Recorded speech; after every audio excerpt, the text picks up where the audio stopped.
va a quedar grabado como quiera en la página, ¿verdad? De Aprende, y en la mía, que si después lo quieren ver, ¿verdad? Cualquier día de la semana, hoy, mañana, pasado, pueden volver a ver. Hoy, pues como todos los sábados, estamos haciendo, ¿verdad? Videos enfocados en los aspectos, ¿verdad? Sociales, económicos, históricos,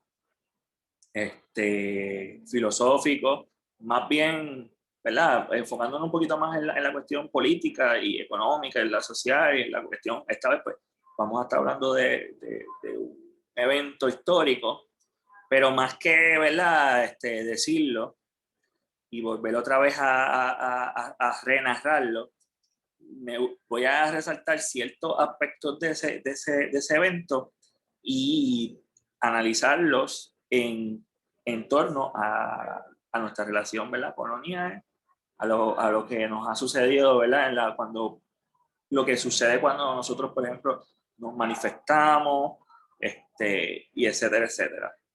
Encajarlo en esa misma línea, ¿verdad? Y verlo. Bueno, la masacre de Ponce es un evento que ante los ojos internacionales y ante los ojos locales fue un evento súper al garete, por decirlo así, por decirlo en un lenguaje coloquial, ¿verdad? En arroz y habichuela, fue un evento dramático, fue un algaretismo total y las causas, obviamente, es la situación colonial, ¿verdad? De Puerto Rico. Un preámbulo importante, ¿verdad? Que pasó en estos días, la conmemoración, que por eso fue que lo quise hacer, quería hacer el lunes, ¿verdad? Para integrarlo, que fue lo mismo que pasó en la masacre de Ponce. Estaban celebrando a la misma vez que o sea, querían manifestarse contra contra la escarcelación de Pedro Albizu Campos, que era el líder del Partido Nacionalista, de cuales los cadetes de la República y las hijas de la patria, pues son las que están, ¿verdad? Manifestándose en ese espacio y son parte son el movimiento militar, ¿verdad? Del Partido Nacionalista, que en ese momento, pues, el doctor Pedro Albizu Campos era el líder. Donde voy, ¿verdad?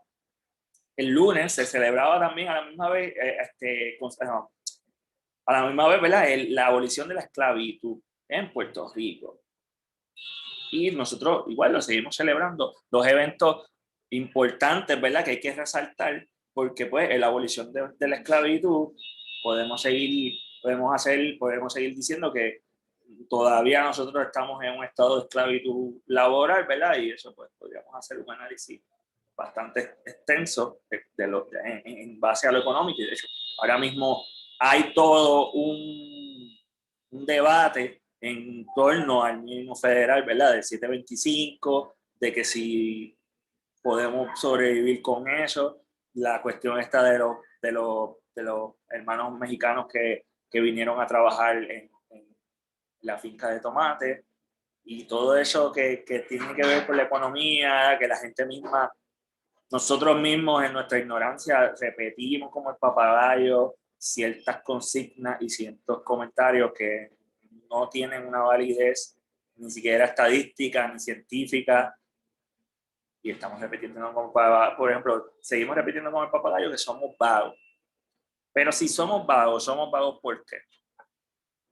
Vamos a empezar, vamos a empezar partiendo desde nuestra relación colonial con España hasta nuestra relación colonial con Estados Unidos, ¿verdad? Y para hablar de la masacre de Ponce tenemos que comenzar, ¿verdad? Con eso, con ese evento. Nosotros pasamos a manos de los Estados Unidos como botín de guerra. Y eso es importante también que lo sepamos. Que mucha gente dice, no, que los historiadores marxistas, que son los que se pasan diciendo eso.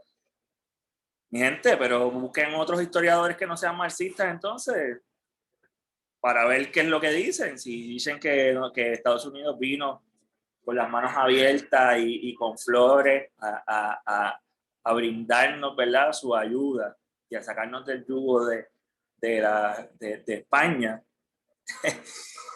que no creo que eso fue una realidad.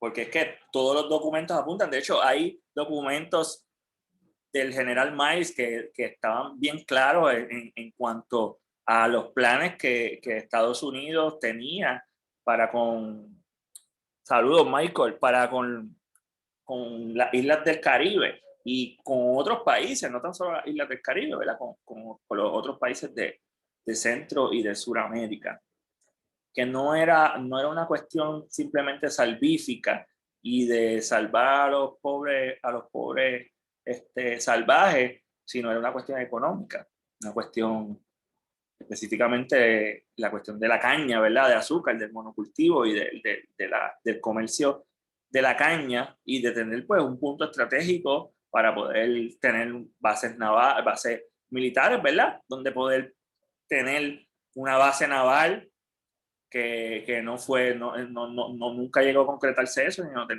tuvieron bases aquí, varias bases, ¿verdad? Hasta los otros días tuvieron la de Vieques. Saludos, mi hermano Michael, un abrazote. ¿Verdad? Tuvieron bases navales. Puerto Rico entra en una situación que no necesariamente Estados Unidos tenía la culpa absolutamente, ¿verdad? Porque lo de la masacre de Ponce coincide con otros videos que yo he hecho, por ejemplo, con Julia de Burgos, que está en ese mismo timeline, ¿verdad? De ese tiempo de espacio. El mismo Arturo Schomburg, un poquito antes, ¿verdad? Porque él nace justo después de la abolición de la esclavitud, pero que son cosas que se interconectan, ¿verdad? Después uno, ¿verdad? Cuando estudia historia, pues lo puede entrelazar y decir, ah, pues mira, esto con esto lo podemos unir. Puerto Rico está en el momento de 1930, ¿verdad? Un poquito antes, para poner en perspectiva histórica y un contexto, ¿verdad? Histórico, ¿por qué ocurre la masacre de Ponce? Puerto Rico estaba gobernado, antes de eso, por varios gobernantes militares que no toman una debida administración civil, no saben cómo administrar civilmente, eso que todas las medidas que toman para con Puerto Rico son de carácter militar y eso tiene unas repercusiones bastante negativas, ¿verdad? Porque aunque Puerto Rico estuvo bajo ¿verdad? La colonia, fue colonia de España y España tuvo su régimen militar, pero no estaba enfocado, ¿verdad? Puerto Rico no estaba enfocado en un régimen militarista total, absoluto, ¿verdad? Puerto Rico estaba bastante dividido y bueno, por la infraestructura estaba bastante separado en algunas partes. Digo, San Juan era como que el centro neurálgico y habían ciertos lugares que ya estaban empezando a desarrollarse, pero como tal había una separación bastante de cuestión de comunicación, de caminos, ¿verdad? De la infraestructura, hablando de la infraestructura. Pero cuando viene Estados Unidos, pues trata de mejorar eso, lo mejora, ¿verdad? Poco a poco, porque tiene un plan, ¿verdad? De cómo vamos a mover la economía, cómo nosotros, nuestro excedente de la caña y de la industria, ¿verdad? De la industrialización, tenemos que moverla a Puerto Rico, tenemos que hacer la parte de que ellos sean comercio. Entonces, Puerto Rico está pasando por una situación económica bastante seria. Ya para el 30, ¿verdad? Sabemos, la gran mayoría de la gente que estudia, ¿verdad? Los sucesos históricos, pues está sucediendo mundialmente la Gran Depresión, ¿verdad? Está también sucediendo la caída de Wall Street y otros eventos, la finales de la Primera Guerra Mundial, ya más adelante está empezando la Segunda Guerra Mundial, pero en ese momento está terminando, ¿verdad? Lo que es la Primera Guerra Mundial. So que varios eventos están incidiendo y inciden en Puerto Rico porque Estados Unidos está dominando ese país, ¿verdad? Es territorio, Puerto Rico es territorio de Estados Unidos. Todavía no se había formulado el Estado Libre Asociado, ¿verdad? Eso ya es más para adelante, para el 52. Y es bueno también decirlo, y es bueno hablar del Partido Popular, porque después de este evento, el Partido Popular toma una fuerza, ¿verdad? Después de la masacre de Ponce. ¿Qué está sucediendo? Hay una represión, aunque Blanton Winship, que es el gobernador de Puerto Rico que lo nombra Franklin Delano Roosevelt, da un discurso bastante bonito hablando de cómo, ¿verdad? No de los avatares, sino de las bondades de Estados Unidos y cómo las va a aplicar, ¿verdad? En su gobierno en Puerto Rico. Contrario a lo que dice en ese discurso cuando entra de su gobierno, todo es totalmente lo contrario.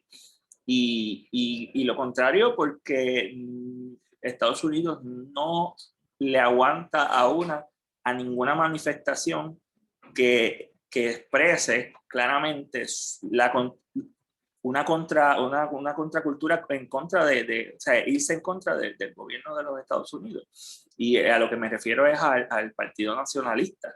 Ninguna manifestación, no tan solo el Partido Nacionalista, todos los partidos, todas las manifestaciones que hagan sentir una idea de separación al gobierno, a la metrópoli, al gobierno imperial, ¿verdad? En ese momento. Y empiezan a suceder ciertas cosas. Primero que para el 30 y pico, antes del 37, desde el 27 por ahí, yo creo, si no me equivoco, más o menos, me pueden corregir, entra don Pedro Albizu Campos, empieza a liderar el Partido Nacionalista. Y esto es importante saberlo porque Pedro Albizu Campos se empieza a nutrir desde su experiencia personal en los Estados Unidos y en la guerra, en la primera guerra mundial, se empieza a nutrir de una ideología, de un pensamiento, de un sentimiento de molestia, porque empieza a ver cómo el trato hacia él, primero que es un personaje mulato, negro, se considera a sí mismo negro, ¿verdad? Es mulato, es una persona morena.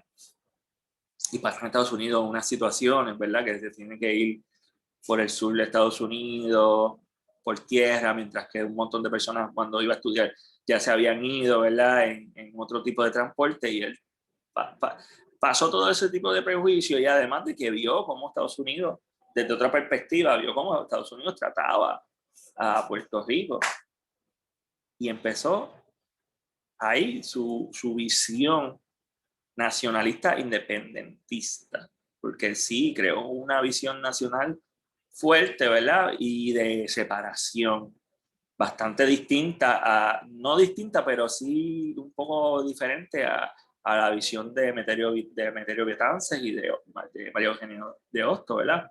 Que a la vez que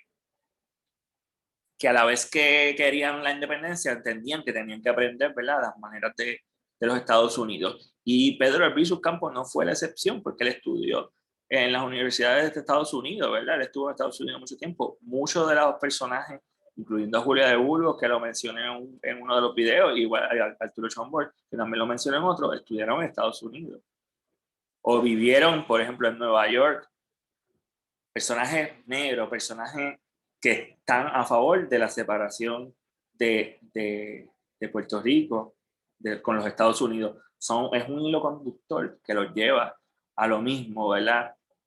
De hecho, Julia de Burgos, el mismo día de la masacre, que coincide con el Domingo de Ramos, ¿verdad? Es bien importante porque un Domingo de Ramos sucede la masacre de Ponce.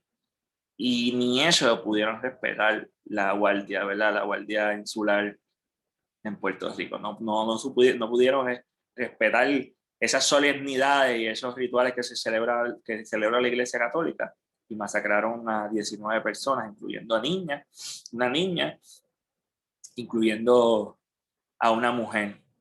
Y le partieron la cabeza a una señora, le metieron caliente a un par de gente, un par de macanazos y un par de tiros a un par de personas y hubo más de 200 heridos, que fue un evento bien traumático y bien estresante que siguió fluyendo. Para enmarcar eso, ¿verdad?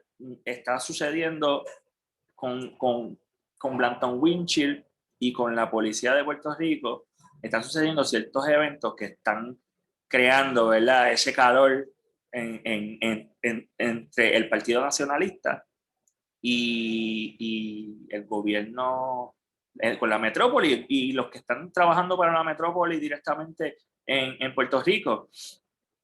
Por ejemplo, desde antes está sucediendo ya, desde un poquito antes, empieza el Partido Nacionalista a ser parte de la huelga de la caña. Un evento que empezó a encender esa llama en contra de los nacionalistas, ¿verdad? Hay una masacre en Río Piedra de 4 nacionalistas, ¿verdad? Matan también a una persona inocente que no tiene que ver con el nacionalismo. En estos eventos eso es bien importante porque mueren inocentes. En casi todas las, menos el de cuando matan a Ritz, Elías y Irán Rosado y Elías Beuch, no sé pronunciar el apellido de él, no sé cómo no sé pronunciarlo el apellido. Tengo problemas con los apellidos, lo puedo escribir. Ellos dos, ¿verdad? Después de todo ese revolú que matan al frente de la UPR, cerca de un cuartel, matan 4, pero más luego, ¿verdad? Estos dos nacionalistas fueron, ¿verdad? Evidentemente ellos fueron a matar a Ritz, que era el capitán de la policía, o sea, que era uno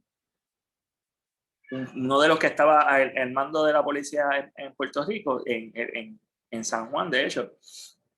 Lo logran matar, pero a ellos después los apresan, los torturan en una cárcel en San Juan y luego pues los fusilan. No hubo juicio, ahí no hubo break ni nada. Eso es para que nosotros veamos cómo la justicia en pleno siglo XX, estamos hablando de 1930 hacia adelante, la masacre de Ponce de 1937, cómo la justicia se tomaba sin ningún tipo de juicio, y más con ese odio que se generó hacia los nacionalistas. No era que los nacionalistas eran una gente santa y que no hacían nada, ¿verdad? Que estaban en su casa leyéndose la Biblia. Era un grupo subversivo y un grupo que estaba en total, bueno, tenían los cadetes, que era una milicia, ¿verdad? Era una milicia, pero no era una milicia armada, nunca se armó.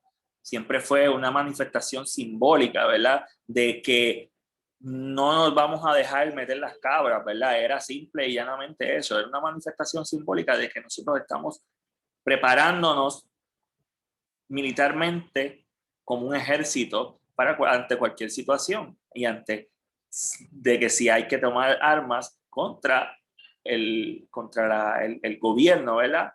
De este momento, que es un gobierno mandado por los Estados Unidos, o sea, es un gobernador estadounidense, no era ni siquiera puertorriqueño. Y pasan esas situaciones, ¿verdad? Ya hay una marejada de fuego caliente fluyendo entre los nacionalistas y el gobierno, ¿verdad? Insular. Y en Ponce va a pasar una manifestación igual, ¿verdad? Ellos nunca pararon de hacer manifestaciones. De hecho, le pidieron permiso al alcalde de Ponce, que no me acuerdo el nombre, lo tengo por aquí apuntado. Se lo digo por ahí ahora mismo. El alcalde de Ponce, José Tormo Diego, que le dio permiso, ¿verdad? A los cadetes. Ellos fueron antes y fueron bien claros. Lo que ellos querían hacer era una manifestación pacífica. Obviamente, pues es una manifestación con uniformes militares, toda la parafernalia militar, con una banda, ¿verdad? Militar. Estaban las enfermeras, que eran partícipes también de los cadetes, y le piden permiso al alcalde, y el alcalde les dice que sí. ¿Qué pasa? Que Blanton Winship se entera y le dice a Orbeta, que es el que va a sustituir a Ritz, que lo matan Elías y Irán Rosado y Elías Beuchepeu, no puedo pronunciar ese contrario apellido. Él los reemplaza, ¿verdad? Y Planton Winchip le dice, ve, ellos están en San Juan, le dice, ve a Ponce y chequéate ese revuelo ahí.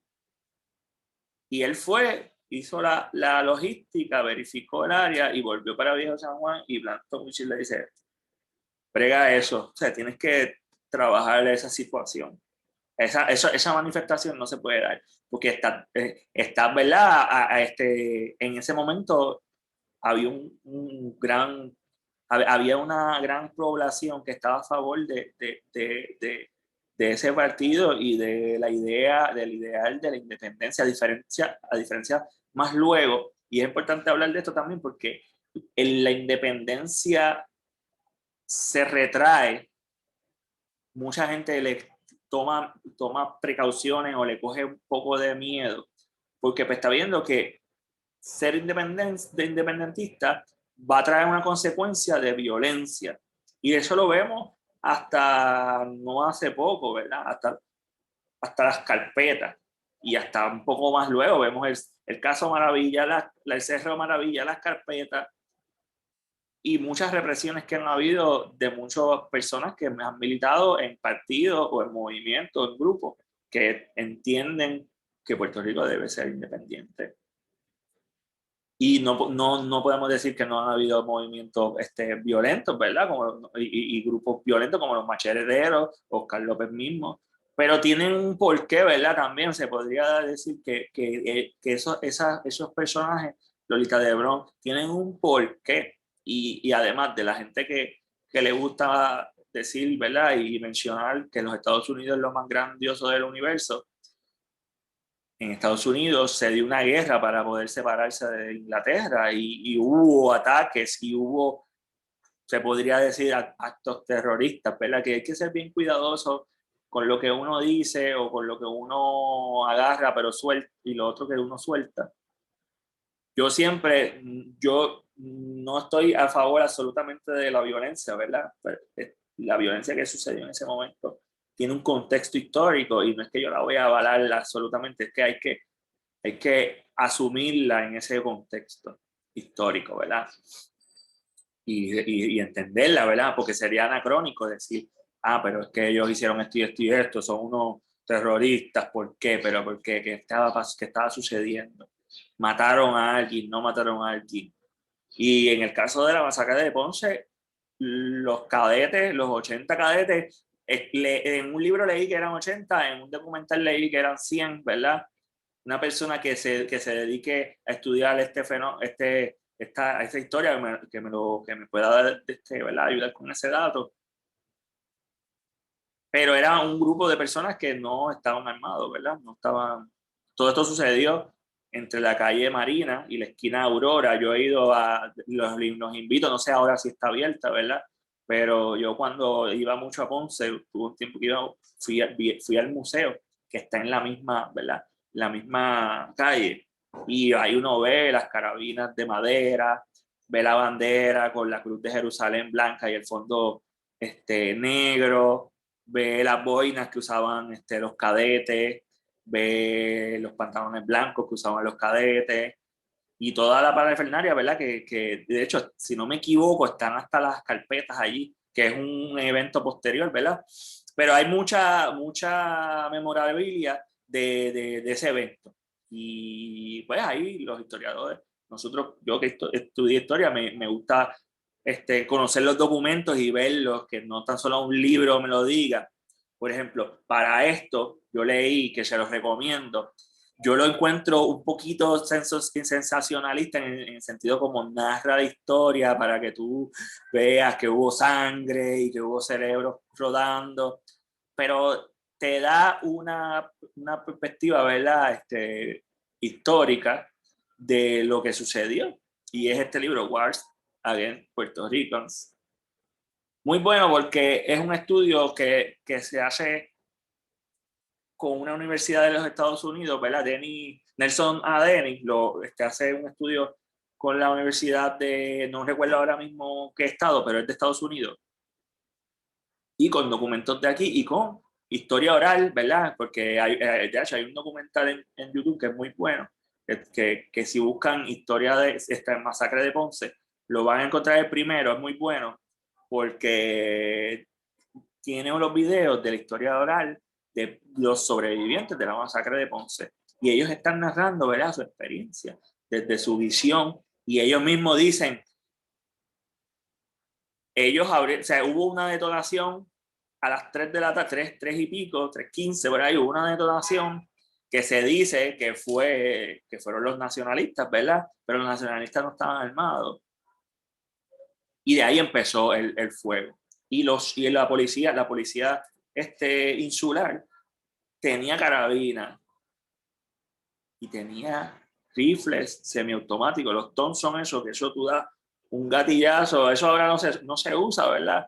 Pero yo no soy conocedor de las armas, pero sé que tú dabas un gatillazo de eso y lo que zumbabas era fuego caliente.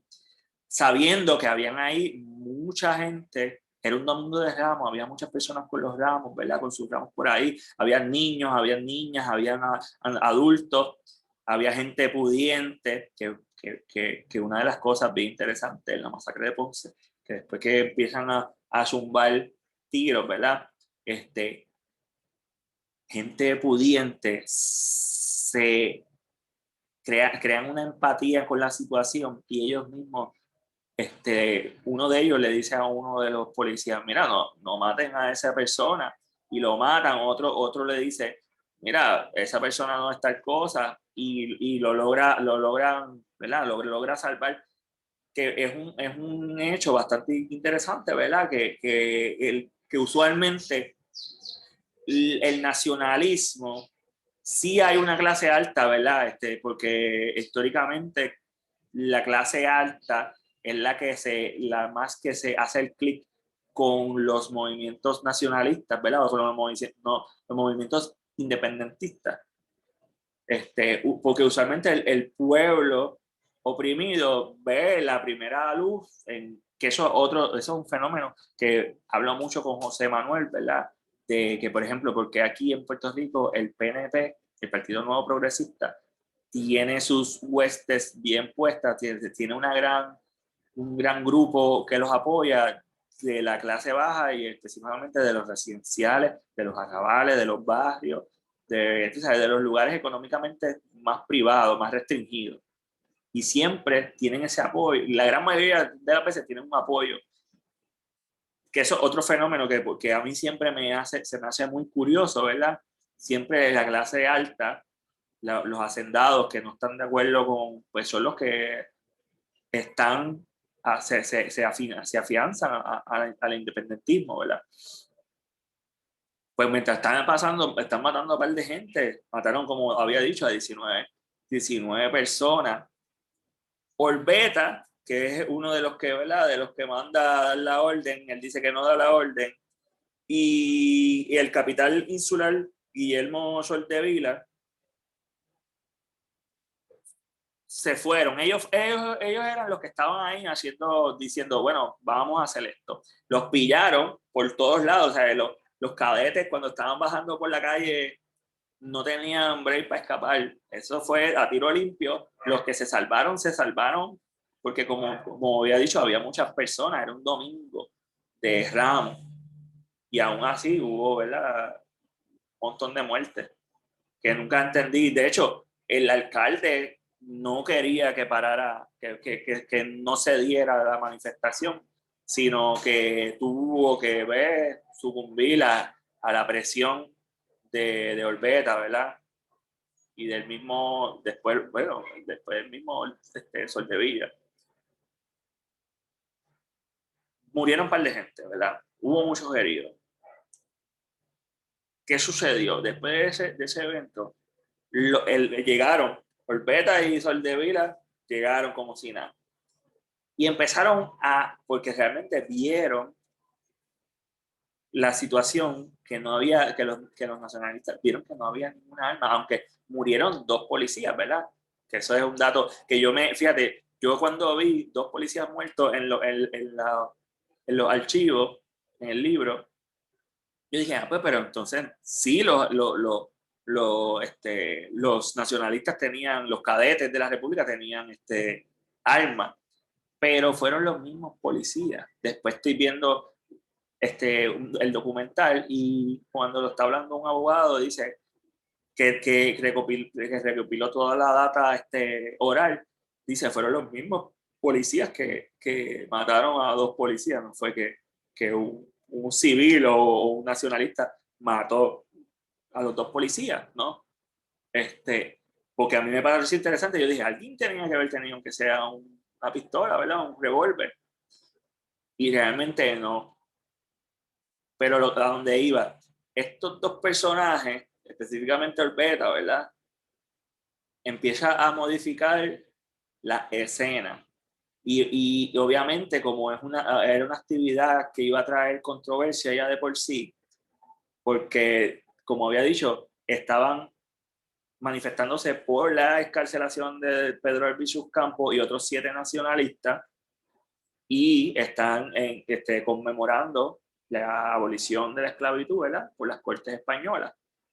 2 eventos, ¿verdad? Además de que ya de por sí ellos tenían una estela de violencia detrás, de que no es la violencia ni siquiera de ellos, que está sucediendo unas represiones contra esos movimientos.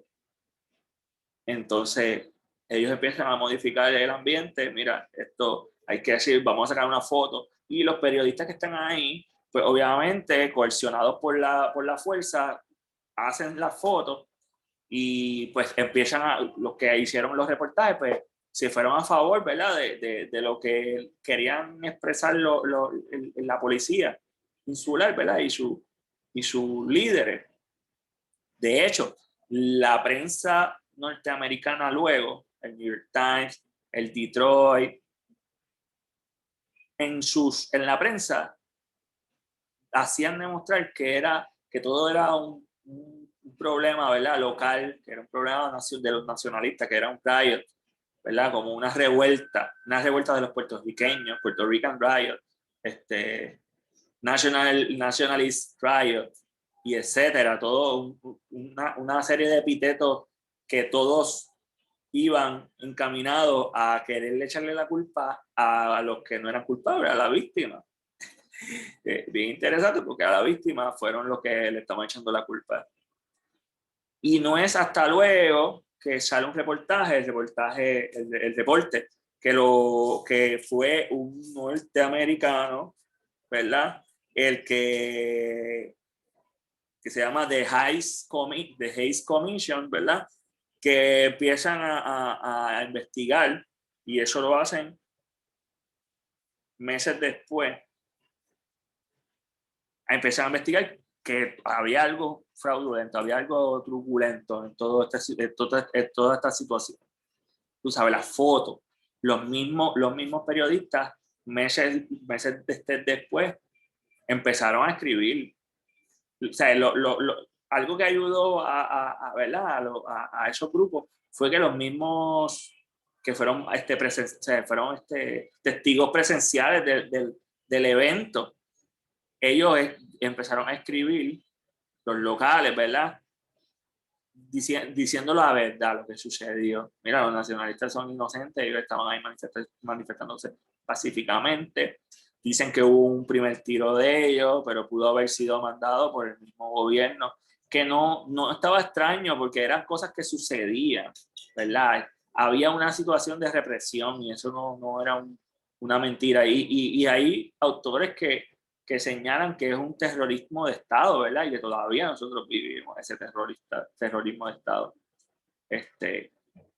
Pero nada, pasa, de hecho, y un dato curioso que lo dijo ahorita, Julia de Burgos escribe Domingo de Ramos, una poesía, ¿verdad? De su autoría, ese mismo día que sucedió esa situación. Hay muchas manifestaciones artísticas que son muy importantes porque son parte de esa, ¿verdad? De la cultura, de lo que sucedió y de recordar ese evento como un evento, no para sentirnos orgullosos, ¿verdad? Sino como un evento de que un grupo se atrevió a salir a la calle a pesar de que le estaban diciendo que no podían salir, porque antes de una hora antes el alcalde fue a donde ellos a decirle, mira, nos dijeron que no podían hacer la actividad y ellos dijeron, nosotros vamos para adelante, nosotros ya pedimos permiso, nosotros vamos a hacer algo, porque le tiraron la excusa hasta de los padres paules, ¿verdad? Que habían dicho que mira, como el domingo de Ramos, vamos a hacerlo, no lo vamos a hacer, ¿verdad? Porque, y ellos mismos dijeron, vamos a hacerlo entonces en silencio. Y lo hicieron como quiera, ¿verdad? Sufrieron las consecuencias.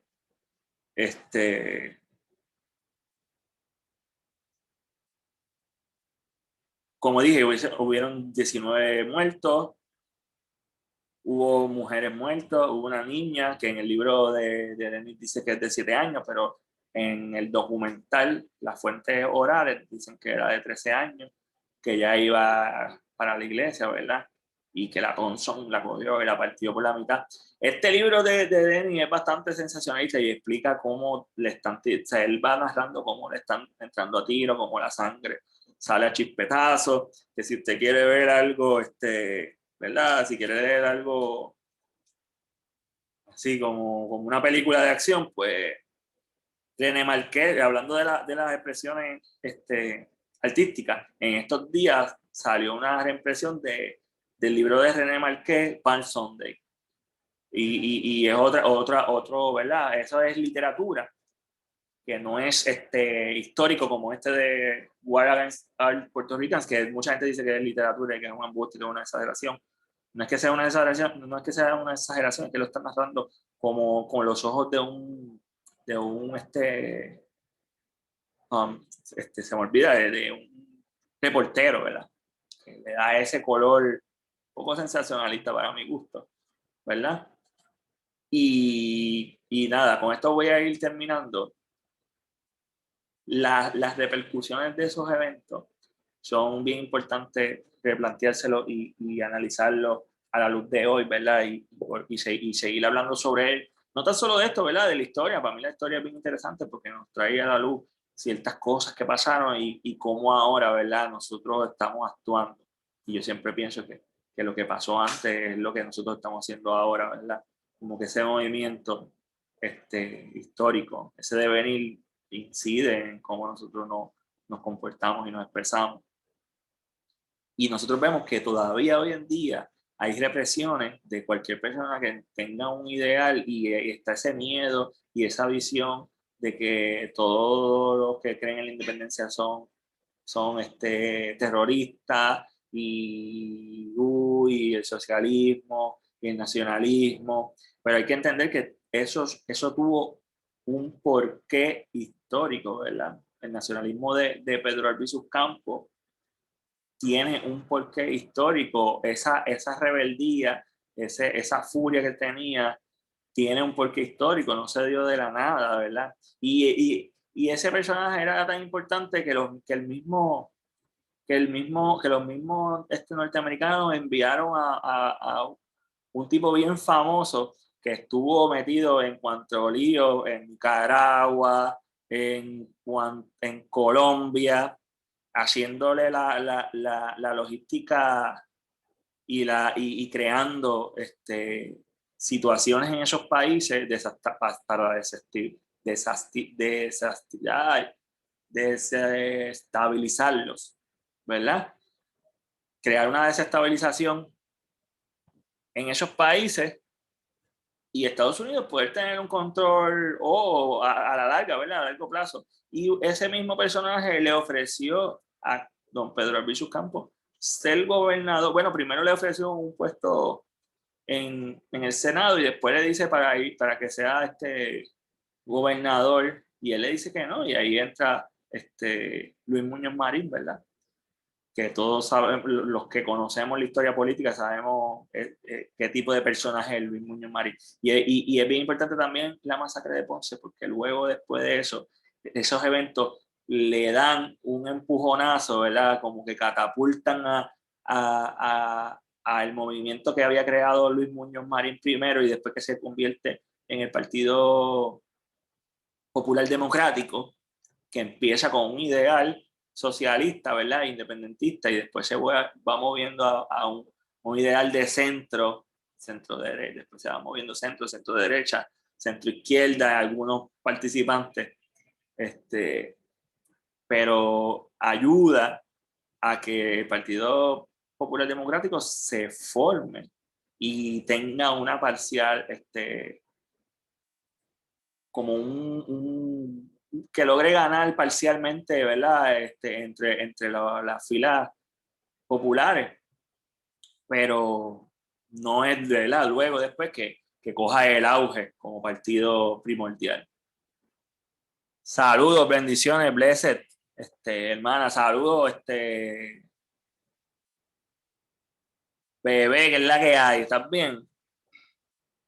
Y nada, lo importante de esto es que lo podamos, ¿verdad?, reflexionar a la luz de lo que nos, de lo que nos sucede. Mira, nosotros hemos tenido muchas manifestaciones políticas, ¿verdad?, en contra de la política, en contra de cosas que no estamos de acuerdo, y hemos tenido represión, ¿verdad?, porque la cultura, y de hecho vemos cómo en la prensa, ahora en las redes de nosotros mismos, cómo nos manifestamos en contra de eso. No nos gusta que se hagan ese tipo de manifestaciones que estén en contra de de lo establecido, por ejemplo, en contra de los Estados Unidos. Lo vemos como algo malvado, como que estamos mordiendo la mano que nos da de comer, así mismo. Y ese pensamiento para mí está bien fastidiado, porque nosotros, una realidad, saludo, es una realidad que nuestra economía ahora mismo es una economía ultra mega frágil, pero eso tiene unos porqués, ¿verdad? Históricos, no es algo que nosotros tenemos una economía así frágil porque sí, ¿verdad? Porque estamos bajo el ala y bajo la tutela de los Estados Unidos. O sea, no somos unas víctimas, somos eso, somos un territorio que ni siquiera somos lo que se formuló en el 1952, ¿verdad? Que eso se desmontó hace rato, en el 2000 y pico. Y todavía tenemos represión, ¿verdad? Tenemos ese estigma hacia el independentismo, hacia los movimientos socialistas, hacia los movimientos comunistas. Pero ya eso también tiene que ver con otras cosas y con otro discurso. Y nada, Corillo, hasta aquí la intervención. Hoy yo me fui solito porque quería hablar, ¿verdad?, de un tema que a mí me apasiona profundamente y que va, como dije ahorita, que está atado a la abolición y a la cuestión afro, y a la cuestión del independentismo, ¿verdad? De la independencia de Puerto Rico. Que después podemos hablar, ¿verdad?, por qué no ser independiente, por qué no ser independiente y por qué sí serlo. Que me gustaría, ¿verdad?, como tener varias personas con diferentes visiones y compartir eso y hacer como una charla o un debate. Gracias por compartir, ¿verdad?, y por estar ahí un ratito conmigo, que yo sé que a veces estos temas son un poquito medio áridos y no llaman tanto la atención, pero a veces es bueno, ¿verdad?, compartirlo. No a veces, para mí siempre es bueno compartirlo y releerlo, volver otra vez a revisar la historia, ¿verdad? Y ponerla en perspectiva con lo que nos está sucediendo ahora. Gracias un montón. Mañana espero estar, ¿verdad?, con Yaya, Fari, de vuelta a las raíces, para hablar un poquito de ecología, ¿verdad? Y de lo que nosotros hacemos en nuestra vida diaria, sobre dieta, sobre cómo fluir, ¿verdad?, en este momento con el COVID-19. Así que los espero por ahí que estén activos y que próximamente también vamos a estar haciendo un tallercito distinto del que hicimos, que fue bien chévere, ¿verdad? También diciendo que el taller todavía está en la página de Vuelta a las Raíces, que si alguien quiere accederlo, quiere comprarlo, ¿verdad? Está ahí de Vuelta a las Raíces, está en el link donde está el mismo anuncio. Usted entra, y entra y hace el pago y lo tiene. Y se beneficia un montón de lo que nosotros entendemos y conocemos, ¿verdad? Que lo estamos compartiendo con mucho amor y que también aprendemos de un montón de gente. Pero nada, los voy dejando y de verdad, como vuelvo y siempre digo, buenas noches y gracias por escucharme.